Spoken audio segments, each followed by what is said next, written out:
তো hello friend, welcome to my new video. তো বন্ধুগণ, আজকে আমি তোমাদেরকে দেখাবো যে কীভাবে তোমরা ভ্যানিশ মোড অন করবে তোমার ইনস্টাগ্রামে। তো ভ্যানিশ মোড অন করলে পরে কী লাভ হয় সেটা আমি তোমাদেরকে লাস্টে বলবো ভিডিওর। তা তোমরা ভিডিও সম্পূর্ণ দেখো।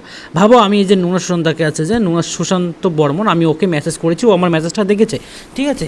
তারপর আমি এটাকে ভ্যানিশ মোড করবো। ভ্যানিশ মোড করলে কী হবে আমি তোমাকে বলে দিচ্ছি। ভ্যানিশ মোড করলে এটা হবে যে আমি যতগুলো SMS করেছি, ও যতগুলো আমার SMS দেখেছে, আমি যদি এটাকে ভ্যানিশ মোড করি সবগুলো ওর কাছ থেকে উড়ে যাবে, আমার কাছ থেকে উড়ে যাবে।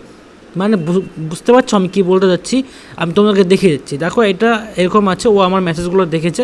আমি এটাকে ভ্যানিশ মোড করতে গেলে কী করতে লাগবে, আমি জাস্ট উপরের দিকে টানবো একবার, এটাকে উপরের দিকে টানবো। উপরের দিকে টানলে পরে এটা ভ্যানিশ মোড অন হয়ে যাবে। এই দেখো, এটা ভ্যানিশ মোড অন হয়ে গেলো। দেখো turn your on vanish mode. দেখো দেখো এখানে কী লেখা আছে, seen message will be disappear when you close the chat. পুরো ক্লোজ হয়ে গেলো, মানে নেই ওখানে, একটা মেসেজও নেই। তো ওর কাছ থেকে চলে গেছে, আমার কাছ থেকে চলে গেছে। তো বুঝতেই পারলে ভ্যানিশ মোড কী আর ভ্যানিশ মোড কীভাবে অন করতে লাগে। জাস্ট উপরের দিকে এরকম টান দিবে, চলে আসবে, আবার এরকম করবে, ওর কাছ থেকে চলে যাবে, আমার কাছ থেকে চলে যাবে।